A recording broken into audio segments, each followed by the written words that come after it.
Pakistan army chief Asim మునీర్కు ఇరాన్లో ఘోర అవమానం జరిగింది. అందుకే తన పర్యటన అర్ధాంతరంగా ముగించుకుని తిరిగి ఇస్లామాబాద్ చేరుకున్నారు.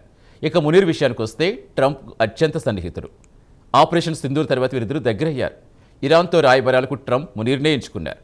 జూన్ 17న స్విట్జర్లాండ్లో ఇరాన్ అమెరికా మధ్య కాల్పుల విరమణ ఒప్పందానికి చొరవ తీసుకుంది కూడా పాకిస్తాన్ అనే విషయం తెలిసిందే. అయినా కాల్పుల విరమణ సవ్యంగా సాగలేదు.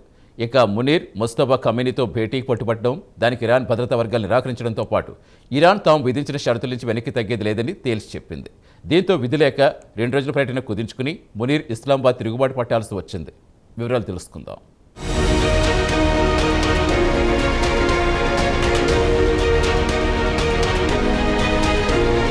పాకిస్తాన్ ఆర్మీ చీఫ్ అసీం మునీర్కు టెహరాన్లో ఘోర అవమానం జరిగింది. దీంతో ఆయన 2 రోజుల పర్యటనను కుదించుకొని తిరిగి ఇస్లామాబాద్కు చేరుకున్నారు. కాగా మునీర్ ఇరాన్ పర్యటనకు గ్లోబల్ మీడియాలో పెద్ద ఎత్తున ప్రచారం లభించింది. ఇక అమెరికా, ఇరాన్ల పాకిస్తాన్ మధ్యవర్తిత్వం చేపట్టాలనుకుంది. అయితే టెహరాన్లో చర్చల సందర్భంగా ఇరాన్ యుద్ధానికి సంబంధించి ముముందస్తు షరతుల నుంచి వెనక్కి తగ్గేది లేదని తేల్చి చెప్పింది. కాగా మునీర్ పాకిస్తాన్ నుంచి ఉన్నతస్థాయి బృందాన్ని తీసుకుని టెహరాన్కు బయలువెళ్లారు. ఇరాన్కు చెందిన రాజకీయ నాయకులతో పాటు మిలిటరీ అధికారులతో చర్చలు జరపడానికి 2 రోజుల పాటు ఉండాలనుకున్నాడు. ఇక అసలు విషయానికి వస్తే Munir Iran supreme leader Ayatollah Mojtaba ఖమేనీతో భేటీకి రిక్వెస్ట్ చేసినట్లు, దానికి ఇరాన్ మిలిటరీ వర్గాలు నిరాకరించినట్లు ఇరాన్ మీడియాలో వార్తలు వచ్చాయి.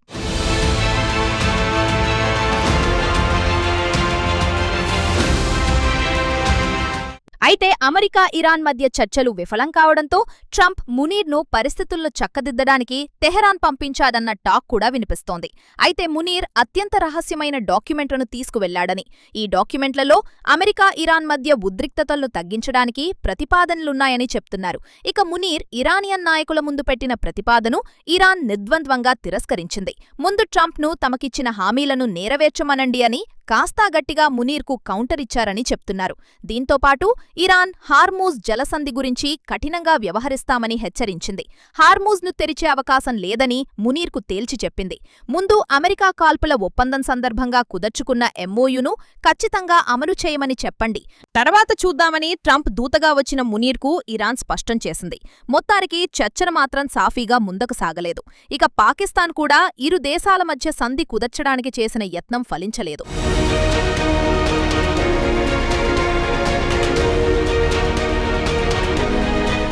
ఇక మునీర్ ఇరానియన్ ప్రెసిడెంట్ మసూద్ పెజెష్కియాన్తో భేటీ అయ్యారు. ఇక ఇరాన్లో కీలక నిర్ణయాలు తీసుకునేది మాత్రం ఇరాన్ సుప్రీం లీడర్ ముస్తాబా ఖమేనీ. ఇక పెజెష్కియాన్ కూడా ముస్తాబా ఖమేనీతో భేటీ కోసం ప్రయత్నించారు. ఆయనకు కూడా అవకాశం చిక్కలేదు. ఇక అసలు విషయానికి వస్తే ఇరాన్లో ముస్తాబా ఖమేనీ ఎక్కడ ఉన్నారో అనేది ఇరాన్ ప్రెసిడెంట్కు కూడా తెలియదు. ఆయనను చీకట్లో కార్లో కూర్చోబెట్టి కారు అద్దారికి అవతల దూరం నుంచి కనిపించినట్లు చూపించారు. తర్వాత పెజెష్కియాన్ మీడియాతో మాట్లాడుతూ, తన మొస్తాబాను చూశాను కానీ భద్రతా అధికారులు తనను దూరం నుంచి చూపించారని, అసలు ఆయన మొస్తాబానో కాదో తనకు అనుమానంగా ఉందన్నారు. మరోమారు తనకు ఆయనతో కలవడానికి అనుమతిస్తారో లేదో అని అనుమానాలు వ్యక్తం చేశారు ఇరాన్ ప్రెసిడెంట్ మసూద్ పెజెష్కియాన్. ఇక మునీర్ ఇరాన్ పర్యటనను ఇరాన్ మీడియా కాస్త గట్టిగానే కవరేజ్ ఇచ్చింది. బుధవారం నాటి మొదటి పేజీలో టెహరాన్ టైమ్స్ ప్రముఖంగా ఒక ఫోటోగ్రాఫ్ను ప్రచురించింది. మునీర్ పెజెష్కియాన్తో భేటీ అయిన ఫోటోతో పాటు gamblers hand reveal to Iran అని హెడ్లైన్ పెట్టింది.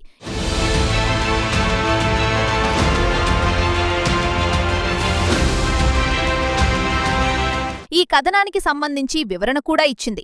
అమెరికా ప్రెసిడెంట్ ట్రంప్ ఇరాన్పై ఆర్థికపరమైన యుద్ధం చేస్తూనే మరోపక్క తన పరువు కాపాడుకోవడానికి మునీర్ను ఇరాన్కు పంపించింది.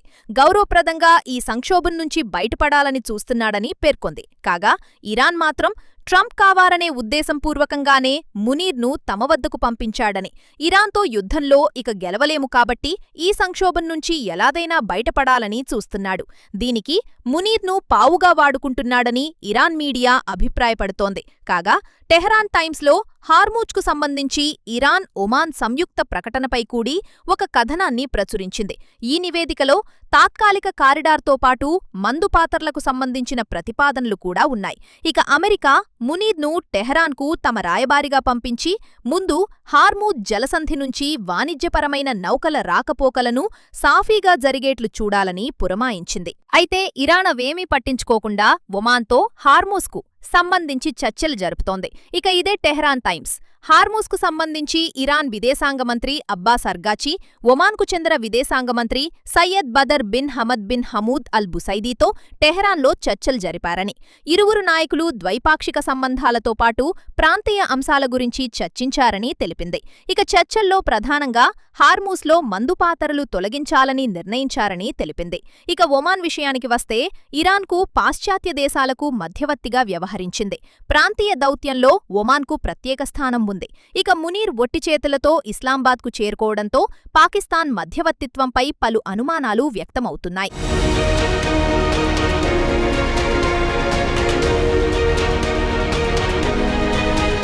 మరి ఇప్పటివరకు ఇరాన్ అమెరికా యుద్ధంలో పాకిస్తాన్ మధ్యవర్తిగా ఎలాంటి పాత్ర పోషించిందన్న అనుమానాలు వ్యక్తమవుతున్నాయి.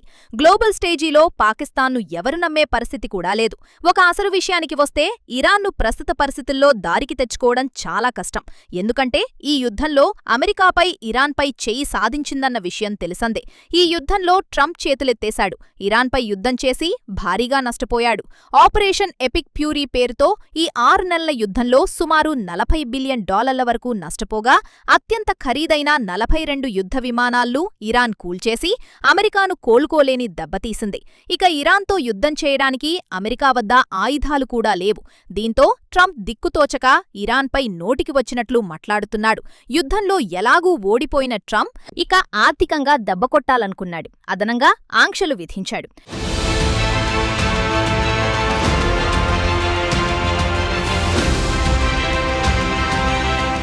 దీంతో టెహ్రాన్లో ఇరాన్ కరెన్సీ దారుణంగా క్షీణించింది. $1 2 మిలియన్ రియాల్కు పడిపోయింది. అంటే $1 కొనుగోలు చెయ్యాలంటే ఇరాన్ సుమారు 20 లక్షల రియాల్స్ చెల్లిస్తే కాని $1 కొనుగోలు చెయ్యలేని పరిస్థితి. ఇక ట్రంప్ తన మాట చెల్లుబాటు కావడం లేదని మునీర్ను టెహ్రాన్కు రాయబారానికి పంపాడు. ఇక ఇరాన్ మునీర్ వచ్చిన ఉద్దేశం తేలికగానే అర్థం చేసుకుంది.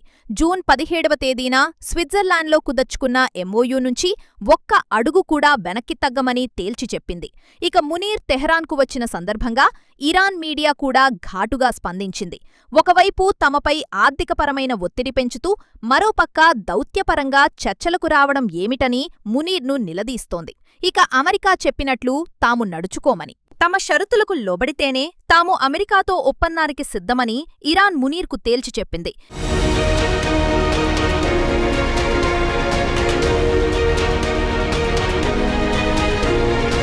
ఇక ఇరాన్ పాకిస్తాన్ వాలకం చూసి పాక్ను నమ్మడం లేదు. ఎందుకంటే ఇటీవలే ఇరాన్కు బద్ధశత్రువైన సౌదీ అరేబియాతో పాకిస్తాన్, తుర్కియాలు రక్షణ ఒప్పందం కుదర్చుకున్నాయి. ఇది సహజంగానే ఇరాన్ ఆగ్రహం తెప్పించింది. ఒకవేళ ఇరాన్ సౌదీ అరేబియాపై యుద్ధానికి దిగితే ఇదే పాకిస్తాన్ సౌదీ అరేబియా తరపున ఇరాన్తో యుద్ధానికి దిగాల్సి వస్తుంది. గత ఏడాది సౌదీ అరేబియాతో పాకిస్తాన్ డిఫెన్స్ ఒప్పందం కుదుర్చుకుంది, ఎచ్చుకుంది. యెమెన్కు చెందిన హౌతీ మిలిటెంట్లు సౌదీపై దాడులు చేస్తే పాక్ ఆర్మీ వారిపై యుద్ధానికి దిగాల్సి వస్తోంది.